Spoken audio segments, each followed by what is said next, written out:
Today I'm gonna talk about one of the topic Simin just introduced.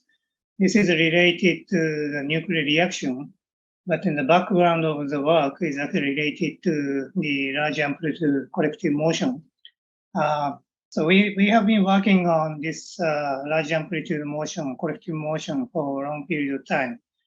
And now it's we are in a kind of a stage to really study the realistic dynamics of the nuclei. So I would like to introduce our recent works. Okay, so the title of the talk is actually related to how we could construct the nuclear reaction model using a kind of microscopic dynamics. In this case, we are using time-dependent Hartree-Fock dynamics, or sometimes people call time-dependent density functional dynamics. Okay, so this is a kind of mean field dynamics, and TDHF is known for long period of time, and also applied to the reaction, a nuclear reaction for a long period of time, using the real-time simulations. But here we use the theory to construct a reaction model to study the low energy reaction, which cannot be studied by TDHF applied directly, because TDHF have kind of a classical nature in it. I will come back to this one later. Okay, so this is a work done with a collaboration with one of our postdoc, Kaiwen. We are both belong to the Center for Computer Sciences, University of Tsukuba. Okay, so let me start the simple introduction of the reaction model. So at low energy, the kind of reaction become more and more quantum. So we need to really treat the reaction in a quantum mechanical way, not in a classical or semi-classical approximation. So what the purpose of the present study is, we could say very simple or naive way, how we can construct this kind of Schrödinger equation for the nucleus-nucleus reaction. In other words, how we could calculate the potential or this kind of inertial parameter for rotation or relative motion. Okay, so this is a kind of purpose. To do this, we need several necessary steps to proceed. And one of the important things is we should determine what's the reaction path. So in a microscopic description, the system is actually described by the nucleon degrees of freedom, so protons and neutrons degrees of freedom. But if you look at this equation, Schrödinger equation here, there's only one coordinate, r, which is probably related to the distance between the two nuclei, which collide. Okay, so from the microscopic degrees of freedom, we should define how the reaction takes place and what is the most optimum collective coordinate we can consider in this reaction. So this is the first step.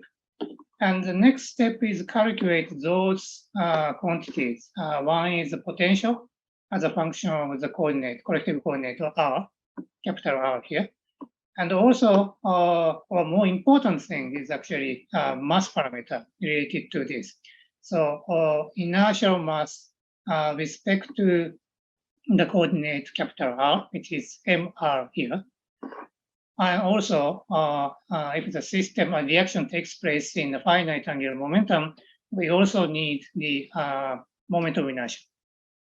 Okay, so this kind of mass parameter is another important quantities we need to calculate microscopically, and I would like to say this is not trivial.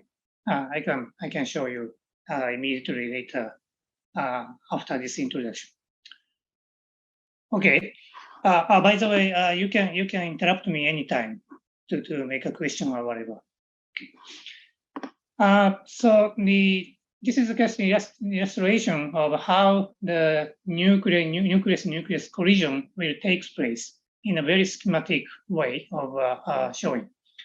So low energy nuclear reaction can be probably described by the this kind of coordinate, which is related to the distance between two nuclei. Okay, so nucleus 1 is a projectile or target, and 2 okay, let's say this is a target and this is a projectile, for instance. So this is the distance between projectile and target nuclei. This is written in capital R here. Okay, so if the two nuclei are far away, this capital R, the distance between two nuclei, are probably well defined. Okay, so almost without no ambiguity, we can define this. But eventually, these two nuclei, if the system, for instance, fuse, this nucleus touch like this. Okay, so in this case, it's not trivial how to define R. Moreover, if the system is completely fused, become one nucleus, then what is the coordinate R? This is a completely non-trivial thing. And there's always ambiguity how we define this R. Okay, so first question here is this kind of relative coordinate given by hand, capital R, is really meaningful to describe such a low energy, for instance, fusion reaction. Okay, because dynamics is not a relative, it's a relative motion between two nuclei, but once system is touched, then this kind of motion change into the kind of shape evolution or shape change of the nuclei. And in that case, this kind of capital R, this kind of coordinate is really meaningful or not. Is not really trivial.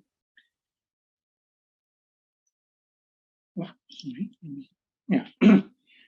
Okay, but the answer to this question, my answer to this question is as far as this R is has a one-to-one correspondence between the system, the state of the system, and the capital R has a one-to-one correspondence, then this kind of choice of coordinate is possible.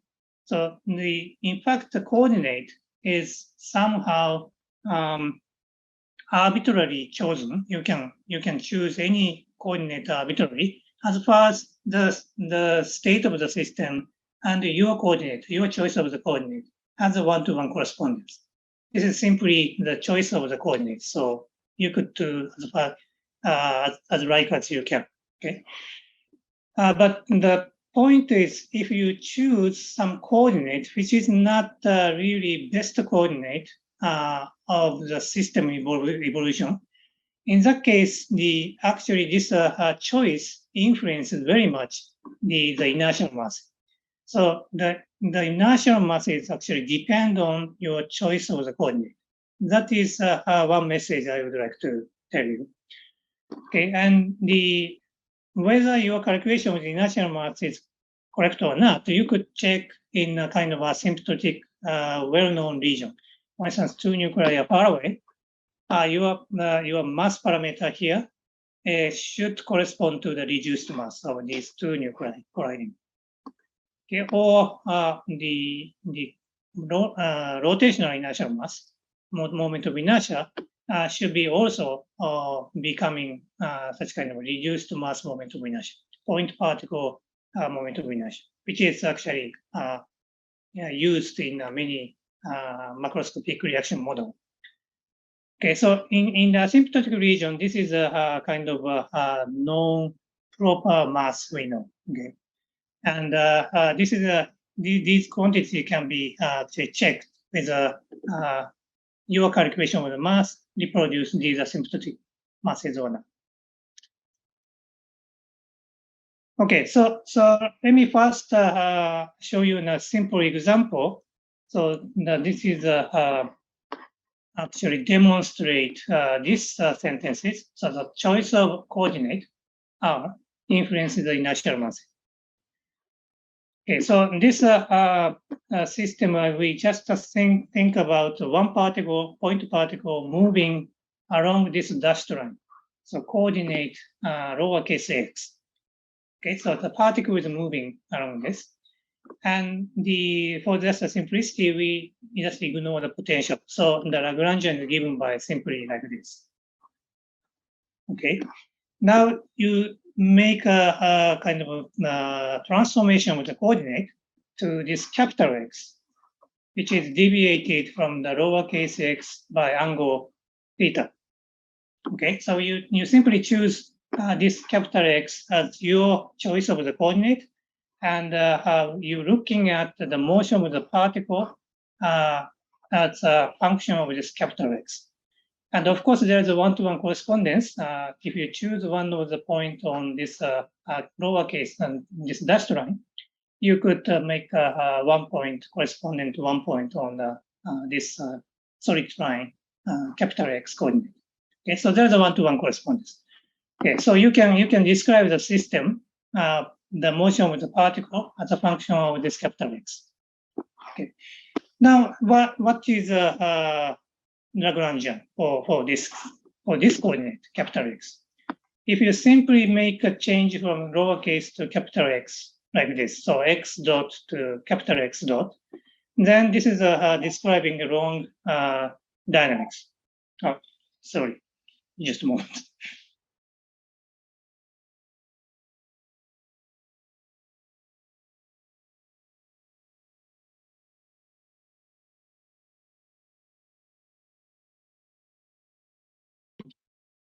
Oh, sorry. So, where am I?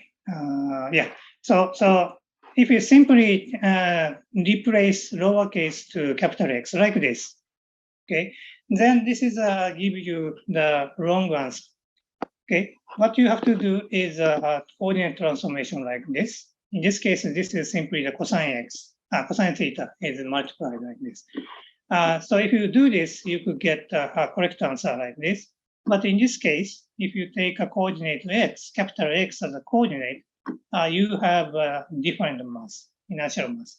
And this is given by like this.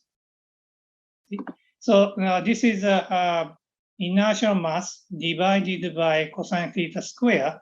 So once this angle theta is becoming larger and larger, close to the pi over 2 or 90 degree, then this mass parameter respect to the capital X coordinate become larger and larger. Okay, so this is one of the simple demonstration why the finding or determining the reaction path is important. Even if you can choose the coordinate arbitrarily, still the mass parameter depend on the coordinate of the system itself. Okay, so first we want to determine the reaction path microscopically, and then we choose one of the coordinate and we calculate potential and the mass. Okay, so this is a step we want to proceed like this. Okay, so as far as the mass parameter or inertial mass parameter are concerned, another thing we need to consider is effectiveness. This is well known. In most of the modern Hartree-Fock theory or energy density functional theory, we have a velocity-dependent potential. So that gives you the effective nucleonic mass, which is not the same as mass in the vacuum. So it's not a nucleon mass in the vacuum, but actually it's reduced by 20 or 30%.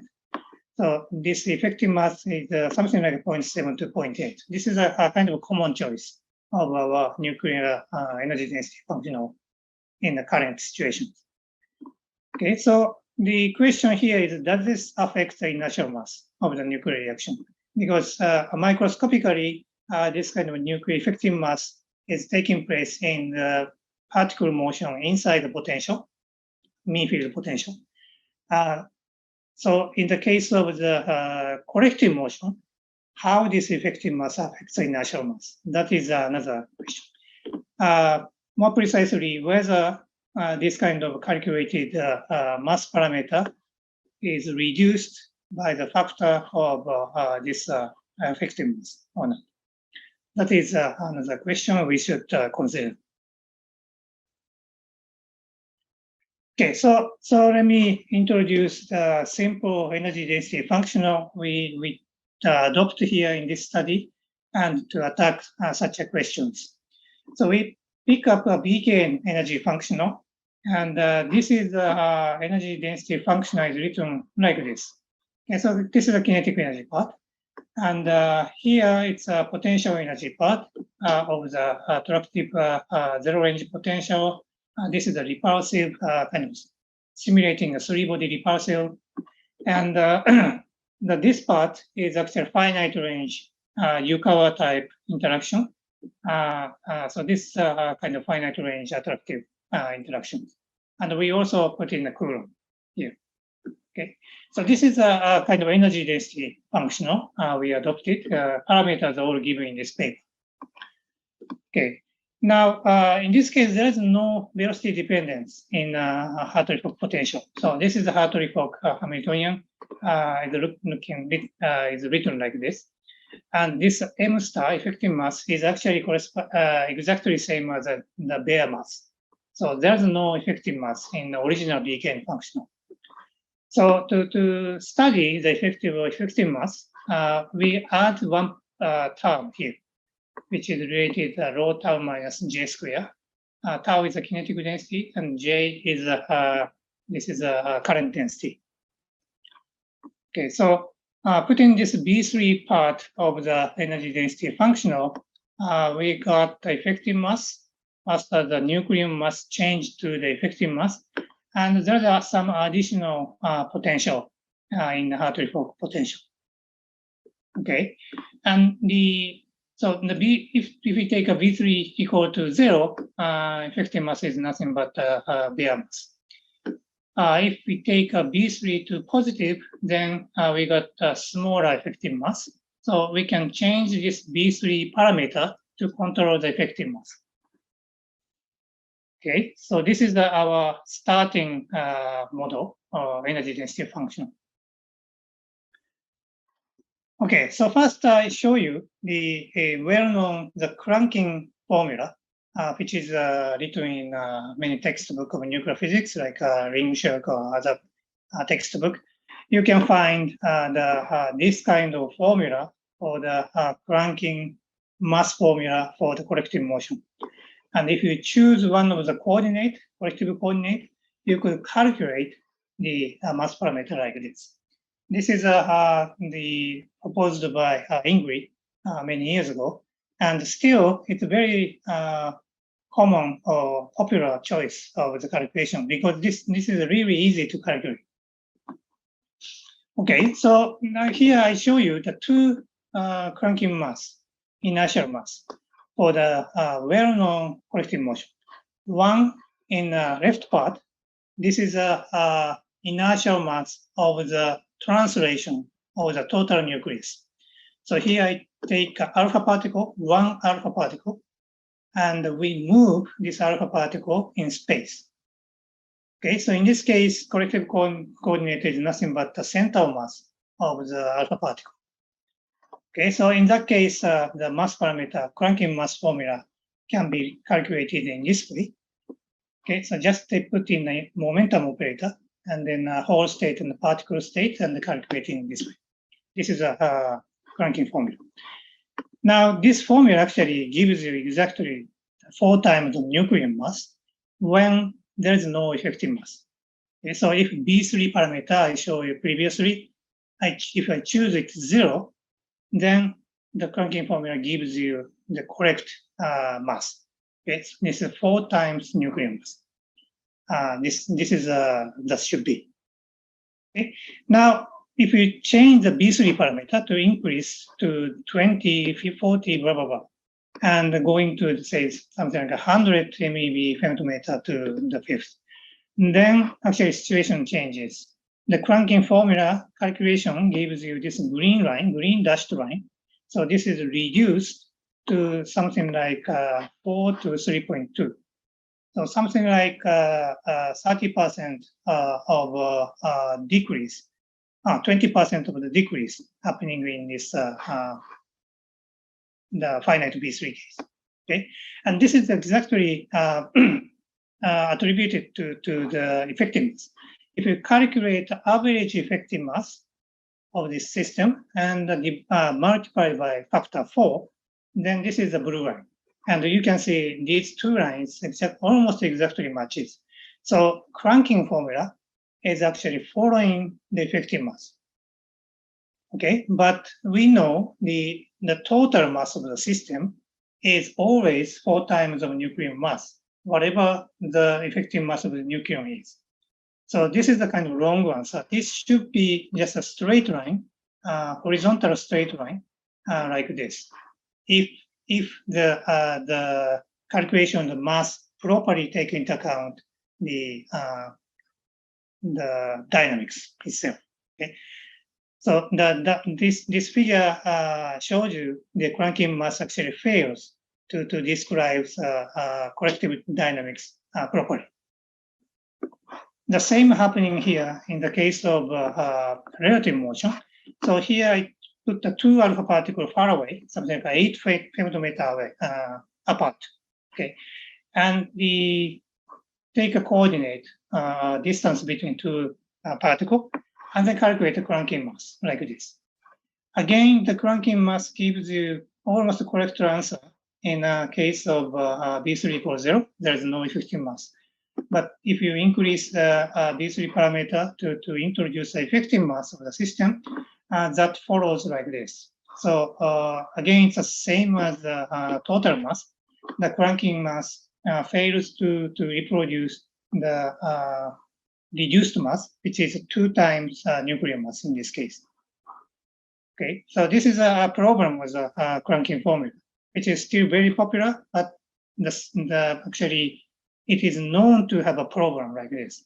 So the cranking formula cannot describe the dynamics properly once you introduce the effective mass in the mean field. Yeah, okay, so this is the purpose of our study. First, we determine the reaction path. We want to calculate these V potential, inertial mass, and so on. And whether after that we want to check whether we can really reproduce those asymptotic values, which is the reduced mass in when the 2 nuclei are far away, or moment of inertia become like a point particle moment of inertia when the 2 nuclei are far away. Okay, so these 2 quantities are somewhat well-known values, which proper account of the nuclear dynamics actually must reproduce these values. And as I show you, the actual cranking formula cannot reproduce these. Okay, so let me check. Yeah. So here I show you a few slides which are actually related to the theory we adopted. But I think I cannot go really in details. So if you have a question, then we can come back. But I just want to flash you the idea of the theory itself. Okay. Here, this slide actually show you the well-known thing. Actually, this is written in textbook of this textbook of Brezo and Lipka. Actually, TDHF or TDHFB mean field dynamics can be described by completely classical mechanics, but these classical canonical variables given by particle hole degrees of freedom. So the TDHF can be mapped in the classical dynamics with a coordinate or many dimensional coordinate system, which have a number of particle degrees of freedom. So it's basically infinite degrees of freedom classical system. Okay, so starting from this kind of classical equation motion, actually it's quite easy to understand how we could find the collective surface or decoupled large amplitude collective motion. Okay, so to do this, actually, let me show you here. To do this, what we have to do is find the coordinate transformation or canonical transformation between the original coordinate, which are the particular degrees of freedom, to the collective degrees of freedom, which we are interested in. So in this case, this is a collective coordinate to describe the reaction of two nuclei. This is, as we assume, just one pair of canonical coordinates, Q and P. Okay, and the rest of the coordinates are all we regard as kind of intrinsic degrees of freedom. Okay, so we want to find out this kind of two-dimensional surface inside the many-dimensional Hilbert space or collective phase space. That is our purpose. So to find this, actually condition is nothing but once the system is on the collective path or collective surface, system never escape from this surface. So that gives you these two conditions. So intrinsic direction of the coordinate velocity change and also intrinsic direction of the momentum change should be zero on the collective surface. That is a condition. Okay. So if we assume or impose these kind of condition to the classical system, we end up equations of finding collective decoupled collective space, collective subspace. And that is end up like these two equations here. And actually second equation is similar to so-called RPA equation, but this is a more, let's say, extended version of RPA, random phase approximation. And normal RPA is actually making harmonic approximation at the bottom of the potential. Here, this is actually away from the equilibrium. Still, we can do this something like RPA, extended RPA, and that is the equation like this.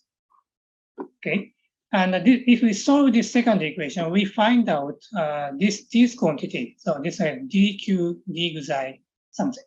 Okay, so this is nothing but the direction of a collective coordinate. That is given by the second equation. And we put in this solution into the first equation. And then if we solve this first equation, this is actually similar to the constraint Hartree-Fock equation. And we find out the collective surface or collective reaction path. Okay, so this is a coupled equation we solve it kind of self-consistent way to find the reaction path of the system. Okay, so this is what we are doing to find the collective reaction path. Okay, and then after we find the reaction path of the system, we calculate the inertial mass. And inertial mass is calculated in this way. This is also a simple formula for the transformation of the inertial mass according to the transformation of the coordinate. Okay, so in this way we can calculate the inertial mass. And the important point is this B is originally given by here, which is expanding the Hamiltonian, classical Hamiltonian up to the second order in the momentum. So we actually incorporate all the dynamical information with respect to the momentum is actually included in this B parameter. So we actually take into account the real dynamics of the system properly up to the second order in momentum. Okay, so that is a difference in the normal cranking formula. Cranking formula is basically neglect this second order momentum and simply calculate everything within the minimum position of the potential.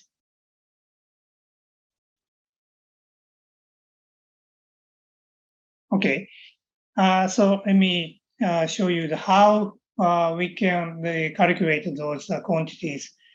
We take the BK energy density function and represent this dynamics in the coordinate space. This is three-dimensional coordinate space discretized in lattice. And then we solve everything on this lattice coordinate space. Okay. And we solve first equation of,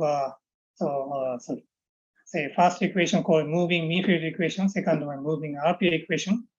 first equation, we use the imaginary time method, which is known for the Hartree-Fock field for many, many years. The second equation, moving RP equation, we solve it with using the finite amplitude method. This method is also developed by us. Okay, so currently we have no pairing. We neglect the pairing. So this is the Hartree-Fock TDHF dynamics. Okay. And what we do is we find one-dimensional reaction path extracted from the Hilbert spaces of a single particle degrees of freedom, which is about 10 to the 4th to 10 to the 5th degrees of freedom. So from this kind of huge dimensional space, we extract one-dimensional reaction path using the equation I showed. So let me first apply the method to alpha-alpha scattering problem. So this is the reaction path that we found like this. So initially there are two alpha particles like this. Okay. And then following the reaction path, the system is going to be the two alpha particles approaching, and around here it touches like this.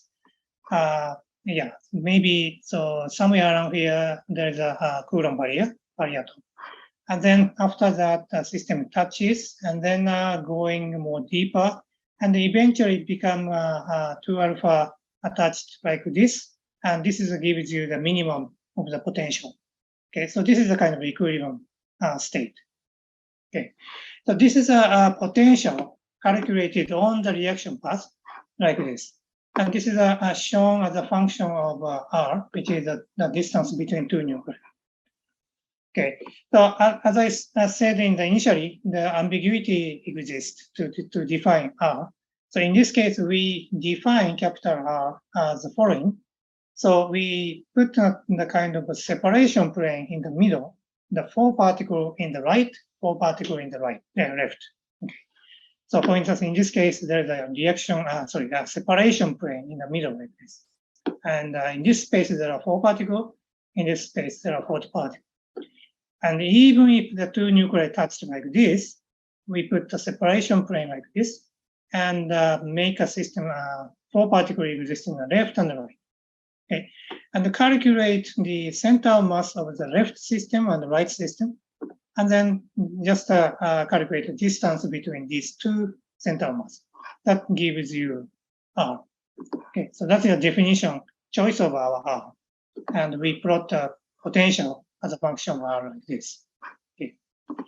The first thing you can notice is apparently once two nuclei are detached, this is actually following the Coulomb potential. This red line is the point Coulomb potential of the two point particle of charge 2, charge 2 in the center mass of the left system and the right system. Okay, so basically, potential is exactly matches the Coulomb potential when the two nuclei are far away. Okay, and this is a mass parameter, the inertial mass parameter we calculate. So this ASCC is our method. So this is called the adiabatic self-consistent collective coordinate method. So our method produces this red line, and in fact, in this case, mass parameter is rise up when the system is close to the ground state of a bearing rate. Okay. So in this case, there is no effective mass. First, I show you in the case of the P3 parameter equals 0, and effective mass is exactly same as a bare mass. Okay, so in this case, in fact, in a symptotic region, Franklin mass reproduce this ASCC mass. And in fact, it is approaching to the twice of a nucleon mass. So this is a reduced mass of a 2 alpha system. So in fact, in this case, Franklin mass, ASCC mass, both reproduce the reduced mass when the two nuclei are far away in the asymptotic region. However, if you look at the interior region, actually, it behaves very, very different way. Especially ASCC mass gives you this kind of a strong rise up in interior of the potential. Okay, and this comes from the the fact that actually coordinate capital R is no longer a good coordinate to describe the dynamics. In fact, once the system touched, 2 alpha system touched and going to the deeper and deeper, the motion of the real dynamics of the nuclear dynamics is not really moving the 2 alpha particle to more and more compact shape, but becoming more like a shape evolution. So this kind of description with respect to R is not really getting better, worse and worse, actually. Okay, so that gives you this rise up of the mass parameter. When I show you the simple example, when the real dynamics and the choice of the coordinate are becoming more and more perpendicular, then the mass parameter is actually increased rho. That is happening here. Okay, so this increase of the mass come from the capital R, this coordinate is not a really good coordinate in the interior of the reaction. Okay, so this is another calculation. When we make a B3 parameter to finite, the effective mass becoming less than 1. Okay, we change the effective mass B3 parameter like this.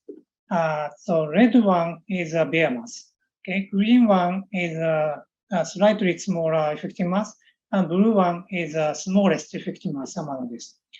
And you could see the mass parameter in the cranking calculation behave like this. So in the case of B3 equals 0, that reproduce reduced mass in asymptotically, but once you introduce effective mass, apparently they fail like this. And it reduced by the effective mass like this. This is apparently shown in this slide. Okay, and when you calculate ASCC mass in according to our theory, actually whatever the effective mass is, the calculation gives exactly correct reduced mass in asymptotic region, and also any kind of calculation gives you this rise up of the effective mass in the interior part of 2 alpha system. Okay, so this actually tells you the calculation of this ACC method or our method properly take into account the dynamics of the nucleon dynamics and reproduce correct reduced mass. Yeah, so this is a case for the rotational inertial mass, rotational moment of inertia. Cranking case, you could see again that it's a similar behavior, decreasing the effective mass. This cranking mass formula, moment of inertia actually also decrease like this. Okay, and then in the case of ACC, this is not happening. Okay, so any kind of effective mass gives you almost the same moment of inertia in asymptotic region, and this is actually reproduce this kind of point mass moment of inertia. Okay, so the ACC moment of inertia reproduce this point particle approximation or point particle moment of inertia in asymptotic region, but cranking formula cannot. So this is another example. The cranking formula is not really taking into account dynamics, real dynamics properly. Okay, so adopting these calculated moment of inertia and also this mass parameter and the potential, we could construct the reaction Hamiltonian, reaction model Hamiltonian, and we can solve the reaction problem. Here I show you the nuclear phase shifts for the alpha reaction. Okay, and according to the partial waves, phase shift behave like this. Okay, so solid lines calculated with our calculated potential and the moment of inertia and mass parameter. This dashed line is actually when we take this reaction mass parameter to simply use a reduced mass, twice of nuclear mass. for the entire region. Okay, so this is normally done in most of the nuclear reaction model. In a reaction model, people usually use simply the reduced mass and then calculate all the reaction quantities. So I show you here the effect of the moment of inertia, dynamically determined moment of inertia, and that is somewhat significant. You could see here, especially in higher energy, effect of the this mass parameter change is not negligible. The behavior is similar, but magnitude is not really negligible. And if you really quantify the scattering quantities, probably this kind of dynamically changing mass parameter become important. Okay, so let me show you another example, which is alpha oxygen reaction. This is a so-called alpha reaction. So here I show you here, this is a neon-20 ground state calculating the BKN energy function. So this is the Hartree-Fock ground state of the neon-20. Now, along the reaction path, we determine actually system evolving this way, and then eventually it splits into oxygen plus alpha particle like this. So this is a self-consistently determined reaction path of the alpha oxygen system to the fusion of the neon-20. Okay, so along this path, we calculated the potential, which is this red line, as function of the same as this distance between two nuclei. Here again, we calculated this distance. First, put in separation plane, and one end we have a 4 particle, and the another end we have a 16 particle. We first find out such a reaction separation plane, and calculate the center mass of each left and right, and calculate the distance between these two center mass, and that is gives you R. Okay, this is a choice of our R. Okay, and this is the calculated potential. Again, it reduced to the point Coulomb potential like this. Okay, so the Coulomb barrier top is somewhere around 7.5 femtometer in this case. And the ground state is Excuse here. me, Nakatsukasa. Yeah. I think there's a question in the audience. So, yeah. So the question is, in solving the Schrödinger equation, how to implement the numerical boundary conditions at infinity? I see. Yeah, let me show you just a moment. Oh, me.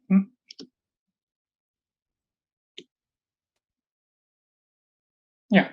So in this case, actually, we calculate the phase shift in a kind of semi-classical way, like this formula. So we didn't use really boundary condition in the infinity.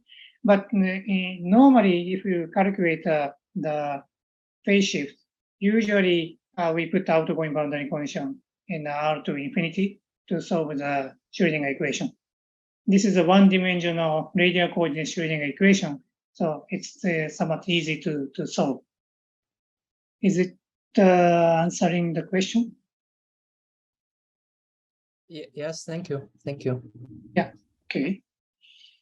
Just a moment, I was.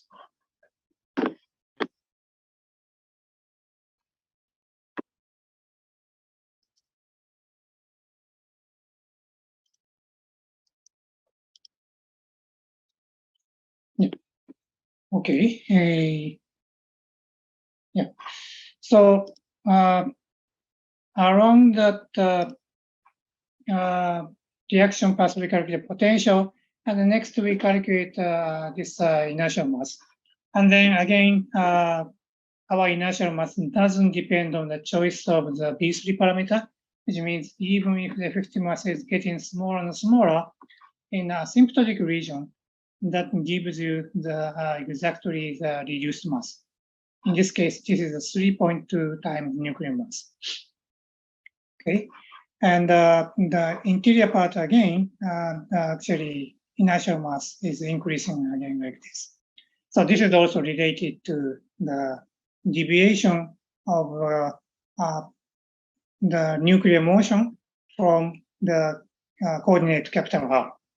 Okay, so nuclear dynamics no longer just changing the distance between two nuclei, but the reaction becoming more and more related to the shape change of nucleus in the interior part of the neon-20.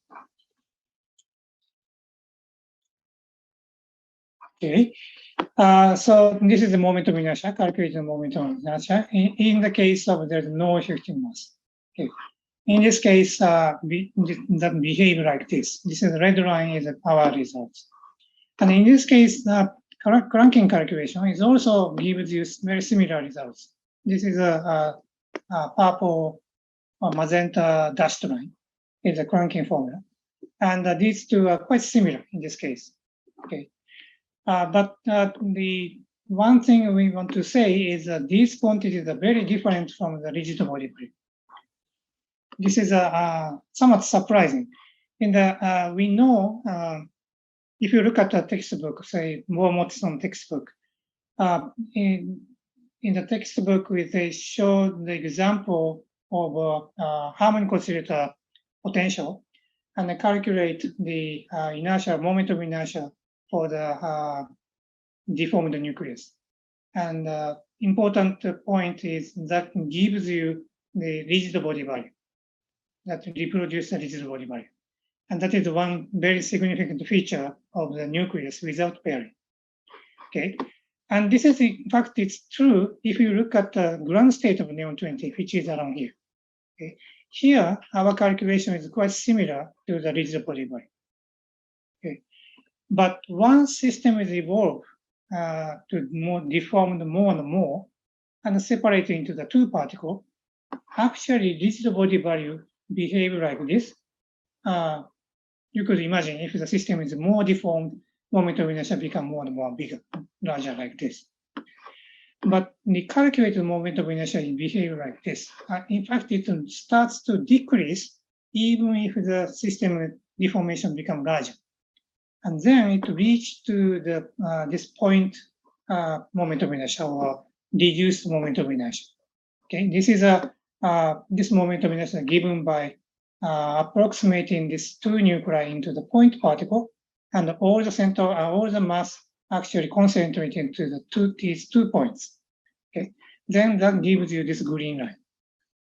Okay, in fact, the calculation shows you there is a very smooth and quick transition from rigid body moment of inertia to the reduced or point particle moment of inertia. Okay, that is happening in this kind of nuclear reaction.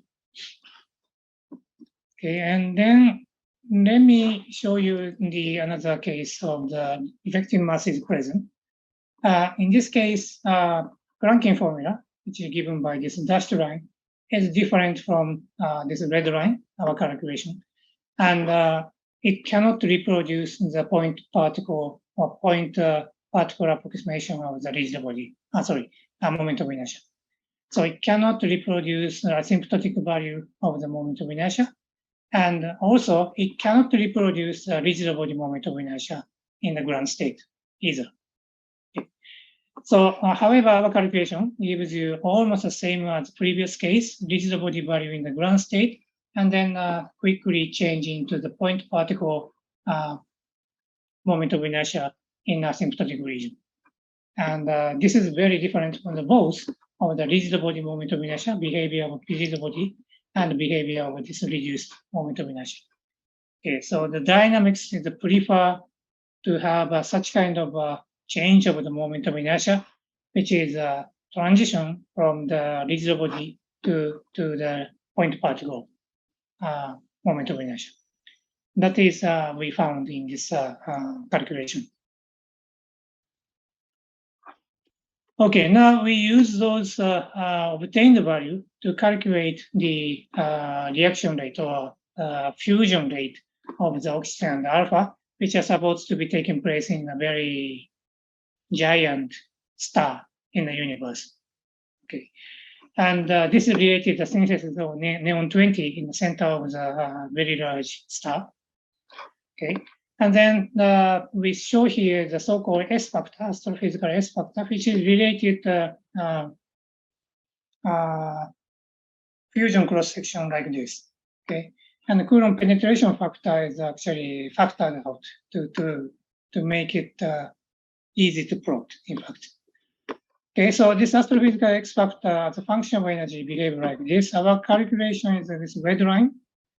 And normally people use the mass parameter of reduced mass and reduced moment of inertia. So if you do this, in fact, this black line is obtained. So dynamically changing the inertial mass gives you the reduction of the S factor by a factor of 2 to 3, like this. That is our conclusion on this study. Okay, so the next example, the final example, is the oxygen-oxygen case. Oxygen-oxygen case, again, this is calculated mass parameter, which reproduce this reduced mass properly in the asymptotic region. Okay, and this is a cranking case, which is actually failed to reproduce if the case of effective mass exists.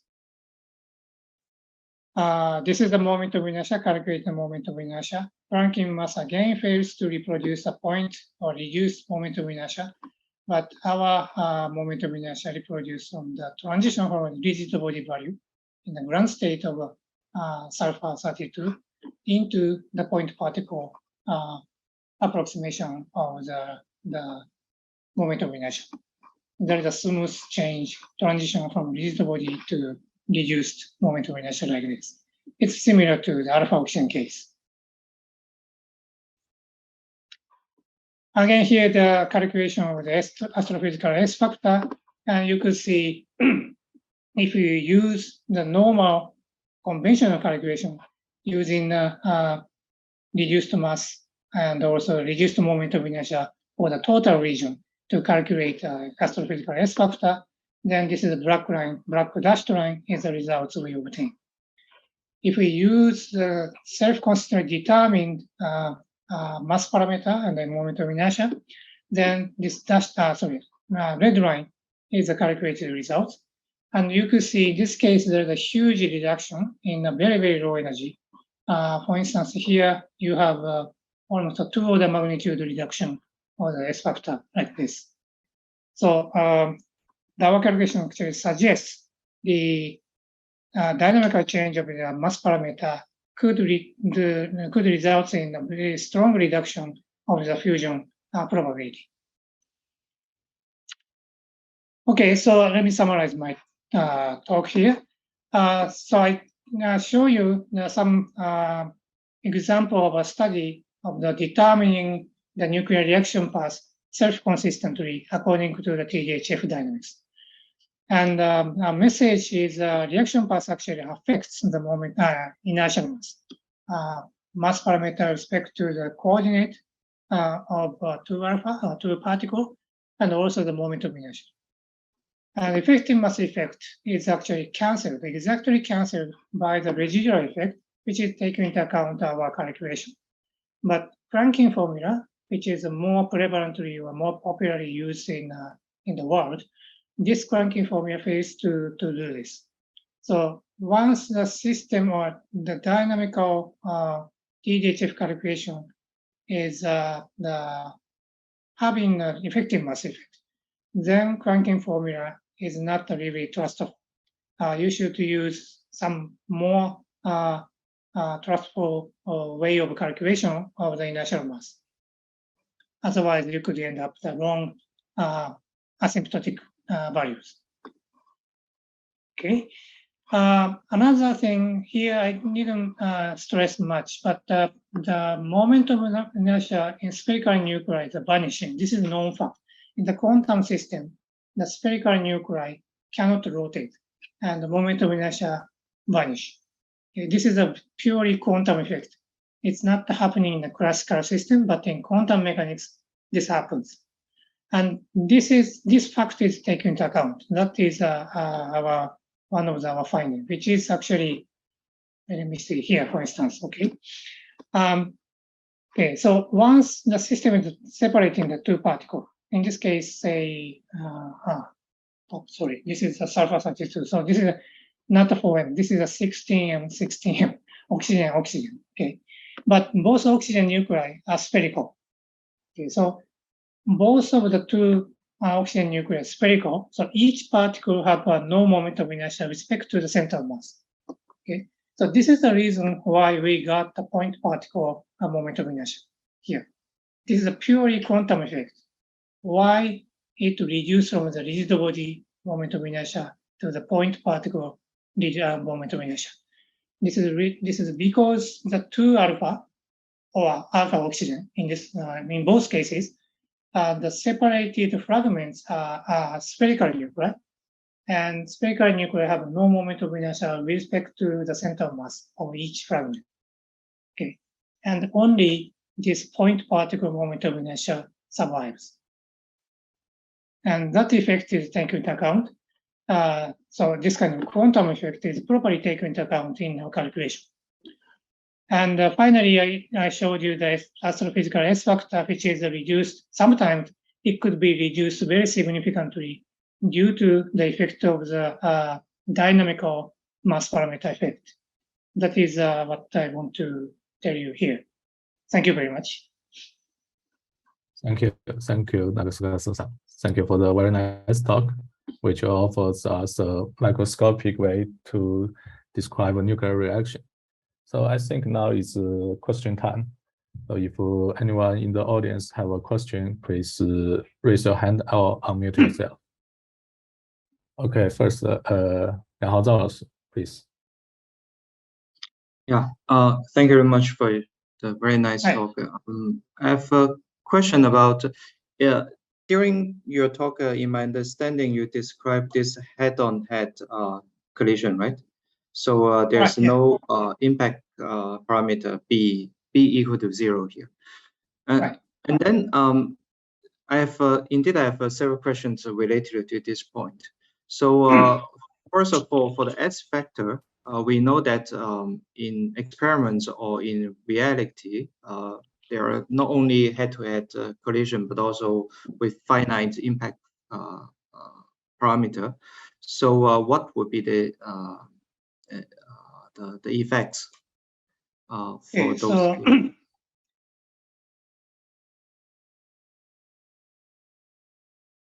yeah, let me go back to this reaction model. We calculate so the potential here. We calculate, as you said, just head-on collision. So take angular momentum 0 state, impact parameter 0 state. So our model here, we take into account the finite impact parameter or finite angular momentum effect only in the second term. So we calculate the moment of inertia, and this kind of a finite angular momentum effect is simply taken into account this only in the second term in this corrected model. And it could be this potential also depend on I or L. And depending on the choice of the angular momentum, if we calculate separately the potential, then we could make a model better. But so far we didn't do this. We calculate only L equals 0 potential here, and we assume this potential is not affected much. And all the effects of the angular momentum is taken into account in the second term of the centrifugal barrier only. I see. Can I continue another question?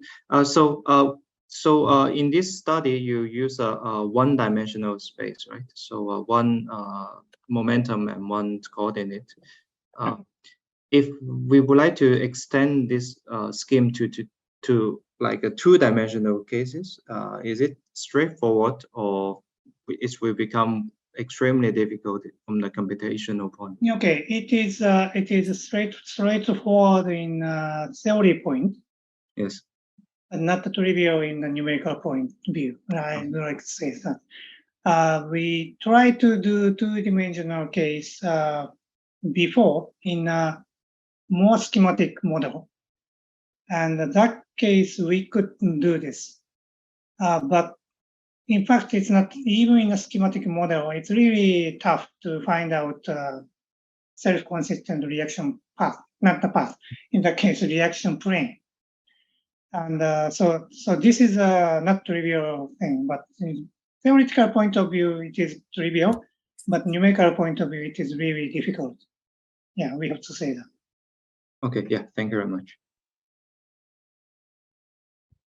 Okay, next, Pangdan Yang Laos, please. Okay, thank you. Thank you for this talk. And it's very new to me. I just have one question. You have calculated oxygen-oxygen reaction. Have you calculated carbon-carbon fusion? Because this is rather important reaction. Yes, that is one thing we wanted to, but the problem was here we use BKN energy density functional. And in the case of BKN, carbon nucleus is deformed, okay? Carbon nucleus is overlaterally deformed.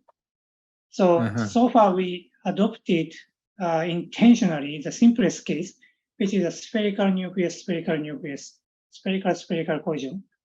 In that case, we don't have to consider orientation of an initial orientation of two systems. Once we adopt a deformed nucleus case, like a carbon-carbon, in that case, we have two ovulator deformed nucleus, then we should consider the different orientation in asymptotic region. And yeah, in principle, we could, but it's more demanding in the calculation. Okay, I see now. Thank you. Thank you very much. I also have several questions. So first, in your framework, can you choose different collective coordinates and result in different reaction paths? Because in reality, those reaction fragments always have some distributions. Yeah. Okay. So this is you could do it in you could do it in probably still in a one-dimensional reaction path. We could make it a kind of a couple channel problem. What we do, okay, so I didn't go really in the detail of these two equations, but this second equation, actually, which determines the direction of the reaction path. This equation, you choose one of the solutions. So this is a kind of eigenvalue problem, and you have many eigenvalues. And we choose the lowest solution, lowest energy solution.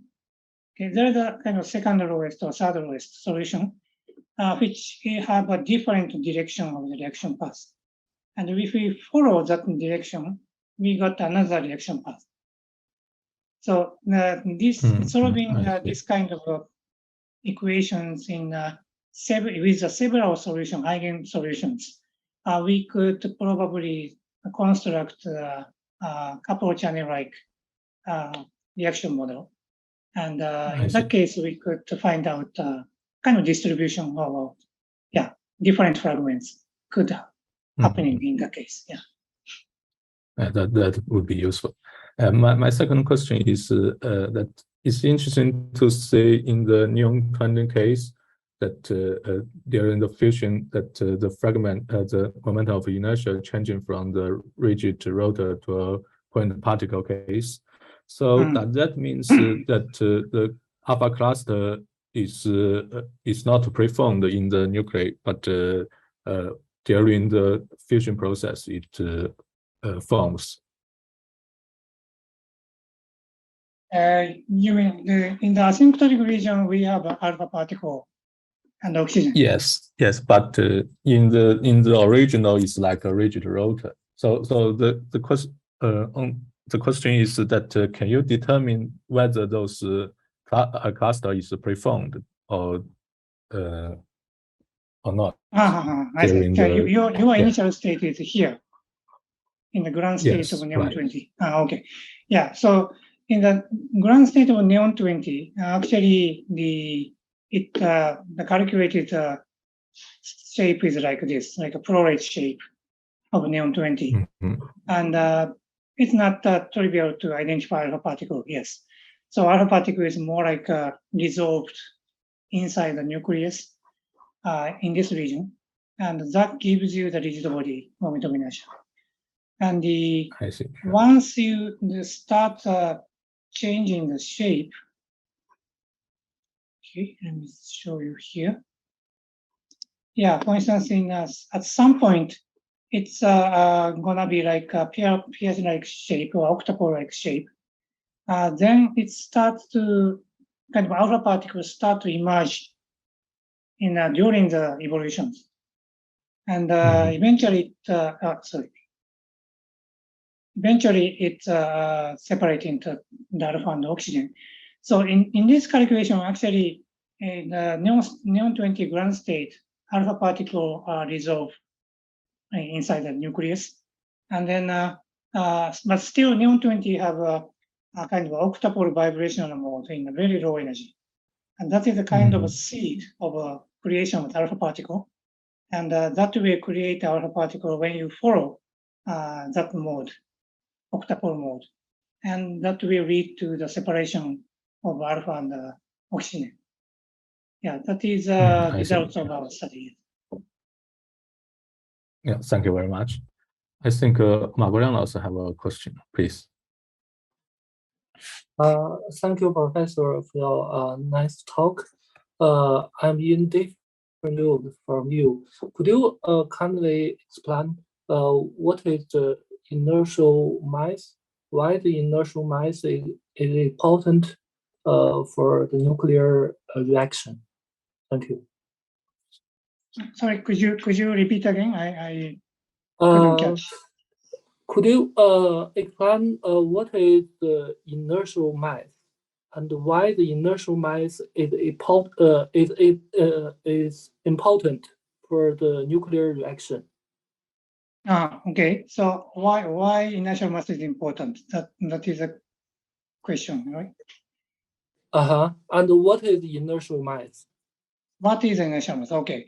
So inertial mass is a kind of a system resistance when you put the force on the system, how this system will respond. For instance, in the very simple case, is you consider just one nucleus, okay, one alpha particle or one oxygen, and when you hit this nucleus by some particle or light, photon or whatever, okay, and put the momentum on the system on this nucleus, then nucleus starts to move, right? Yes. But how fast this nucleus move depends on the mass. If you take alpha particle, it could move fast. But if you take a uranium nucleus, it could move very, very slow, right? Even if you put the same force on it. The same for this reaction case. You have two nucleus, right? And then if this two nucleus is very, very heavy, then this mass is describing actually resistance of the particle motion with respect to the force. So even if the Coulomb force is repelling these two nuclei, if the mass is very, very heavy, this repel force doesn't affect so much. But if the particle is very light, Coulomb force, repelling Coulomb force, is effectively acting on the two particles, and it could scattering without margin. Okay, so the mass parameter determines the dynamics of the nuclear reaction very much. The mass parameter, in that sense, is very important. So the internal mass is equal to the intrinsic mass. So in the vacuum. Intrinsic mass, you mean this collective mass? Yes, like the neutron mass is 938. Neutron mass. Yes. Let me make my answer clear. So, intrinsic mass you are talking about is this this MR, for instance, here. Is that the intrinsic Yes. mass you? Yeah. So this MR is a corrective mass, which is a mass parameter to control the dynamics of the two nuclei. Okay, so if the two nuclei are very far away, we know this mass is a reduced mass. Mu r. Okay. So the mass is kind of the pair mass, right? So you are study a pair of nucleon. Yeah. Are you studying? Could you repeat again? What mass? Pair mass? So you are you studying a pair of nucleon? So your mass is twice nuclear mass, right? My mass is you mean this mu r? Mu r is depending on the system. So for instance, alpha case, in this case, twice of a nuclear mass, 2 times m. Okay. But in the case of alpha oxygen, this is a 3.2 times nuclear mass. Oxygen case, it's going to be 8 times nuclear mass. So depending on the system, this mu are changing. Okay. So it depends on how many nucleons in your system. Yeah. And of course, yes. Okay. And that is depend on the interaction between the nucleon in your system. Yeah. Okay. In the asymptotic region, it doesn't. In the asymptotic case, so two nuclei are far away. I show you that gives you mu this reduced mass exactly. This means whatever your interaction is, it gives the same mass. But once the system touches, then interaction needs actually works somehow, and nuclear shape is different depending on the nuclear interaction. So it could change the mass parameter. Yes. Okay, so in your results, you always show the internal mass become very large at small capital R. So you mentioned it because the nuclear shape. So how to understand the shape can affect the internal mass? Yeah. Okay. So you are talking about this rise up of the inertial mass. Yeah. Yes. Yeah. So okay. So this is coming from the fact that the reaction path is very much deviated from this capital R, which is a separation or distance between two nuclei. Okay. Once the system touches, actually it is not actually two alpha particles cannot move more, but more like the shape of the nucleus changes. Okay, so even if the system is moving, the two alpha particle no longer pushes interior more, cannot move inside. So instead of doing this, the shape of the total nucleus changes. That is actually reaction path we obtained. And that is very much deviated from this definition of the capital R. And once this system, the real reaction path is deviated from the coordinate you choose, then mass parameter increase.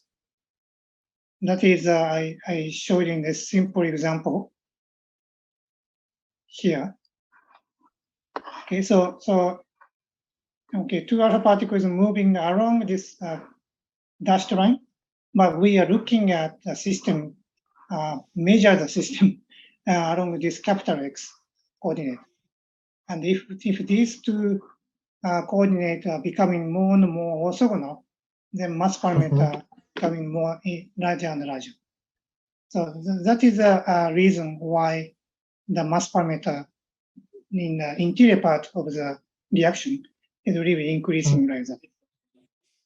So if the internal mass rising up quickly, does this mean the system, the reaction system, and reach very stable state? So rising up quickly means the deviation takes place in a very quickly. So it was almost, capital R was a very good collective coordinate until it reaches somewhere, and beyond that, the real reaction paths taking place quite start to deviate very quickly. That's why this rise up is also very quickly happening. So because you said mass, the internal mass reflect resistance of the accelerations. So a larger internal mass, it means larger resistance, and if it's because the shape constraint at the small capital R, so it means the like a stable system formed, and the shape and can keep the system more stable. It's not necessarily like this, because you see, for instance, if you look at this simple example, once this dashed line is almost perpendicular to horizontal line, what's happening is, even if this particle is moving exactly the same way on this on this dashed line, if you look at the same situation in this capital X, the particle does not move, right? If you have a completely perpendicular, particle cannot move.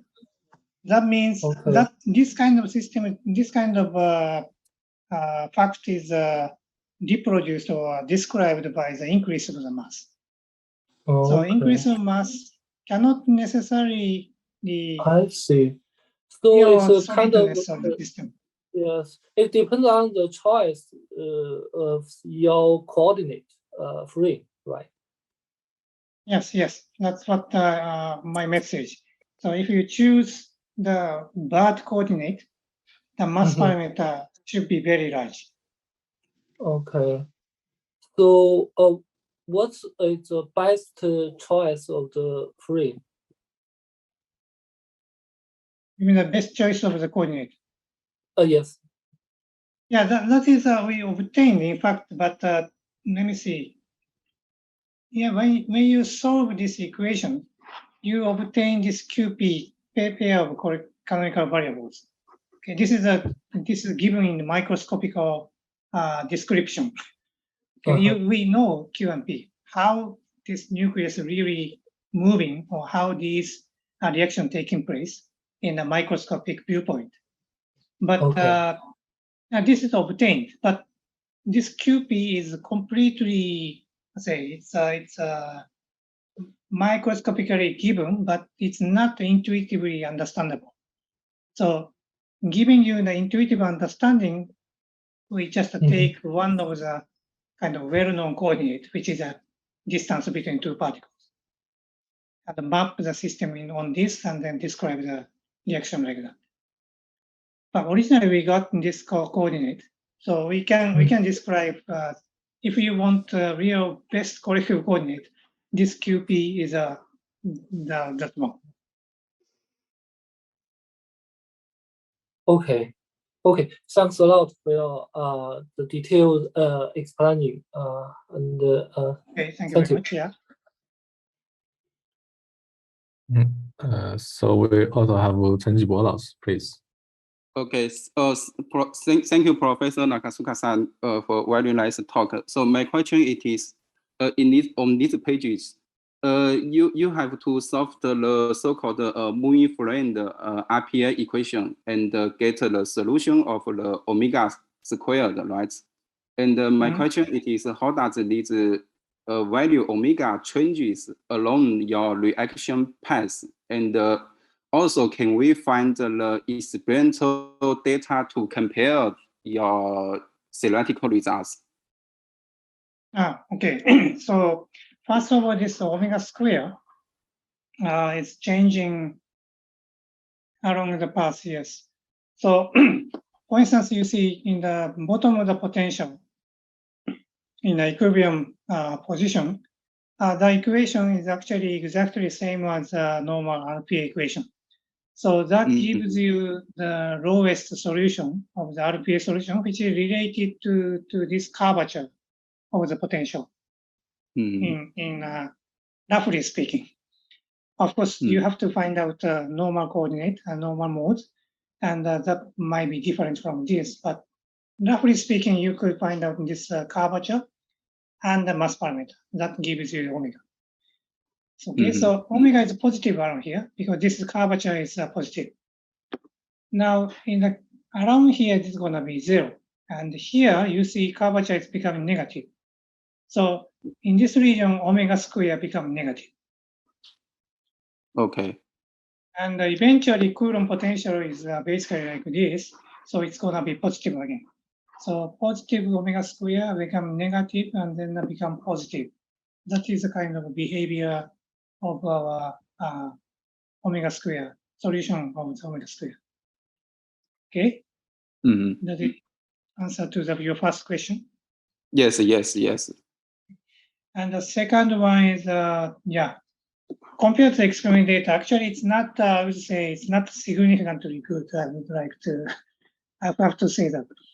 For instance, in this kind of phase shift, there are experiment data, and behavior is qualitatively, I would say it's very good.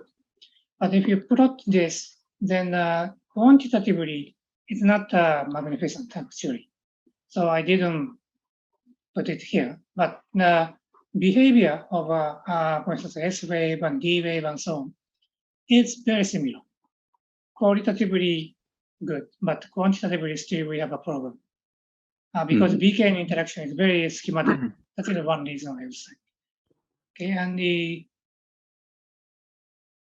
this kind of astrophysical S factor, this very low energy region, there are no experiment data, only in somewhat high energy or medium energy regions. And in this case, we obtained roughly factor of 2 or 3 difference in the calculations. And I would like to say it's a reasonably good in that sense. Okay.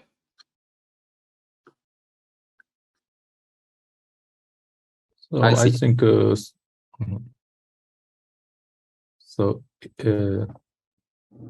I think Seng Gaijia 老师 have a question in the chat. His question is why solving the independent Schrödinger equation? What is the role of the time in the fusion? I didn't solve, in fact, the time-dependent Schrödinger equations. Okay, so this is a model depends on, based on time-dependent Hartree-Fock time-dependent density functional theory. Then we obtain the pair of the coordinate, collective coordinate and the momentum. And then after that, we construct a reaction model. Okay, so eventually we end up, this kind of reaction model. And then we solve this Schrödinger equation, not in time-dependent way, but just solving in a normal eigenvalue program way to determine the fusion cross-section. That is our way of doing. But of course, you can calculate in time-dependent way to solve the fusion problem. But in that case, it's a kind of different approach. Is it? So you mean by solving this time-independent Schrödinger equation, you can obtain time dependence of the reaction. This yeah. So okay. So you could so to calculate the cross section, one way is solving this time independent Schrödinger equation with outgoing boundary condition or incoming boundary condition inside the nucleus to describe the fusion. That is the one common way. Okay, and another way of doing this is construct the wave packet and then calculate the time-independent Schrödinger equation, and then find out how much of the flux is actually going to the nucleus and describe the fusion. And in that way, also, we could calculate the fusion cross-section. And these two approaches are exactly identical, give you the identical results. All right. Thank you so much for the explanation.